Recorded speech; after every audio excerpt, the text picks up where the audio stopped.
Mais quand le problème arrive à un niveau, ça pète, vous allez vous engueuler fort. Puis quand vous avez fini de vous engueuler, ça redescend, chacun va dans son coin un peu. Il va se passer plein... Enfin, on va passer par différentes phases. La première phase, d'abord, au début, je suis en colère. Ouais, là, je lui ai dit ce que je pensais. Vraiment, là, j'ai dit ça, voilà. Je suis content de moi. Ou pas, parce que j'ai pas assez dit. Puis le temps va passer. Et puis, en fait, quand tu vas commencer à te calmer. Et puis tu vas voir que tu as été excessif et t'es parti parler sur des choses qui étaient inutiles. Tout ce que tu as raconté là, tu as trop parlé. Donc, tu vas rentrer d'abord dans un sentiment de c'était pas utile. Et après, derrière, la dernière étape qui arrive, c'est la gêne.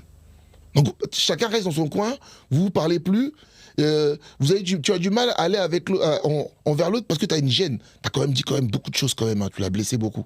Et l'autre derrière, il est calme, et puis elle sait pas trop ce que tu penses, etc.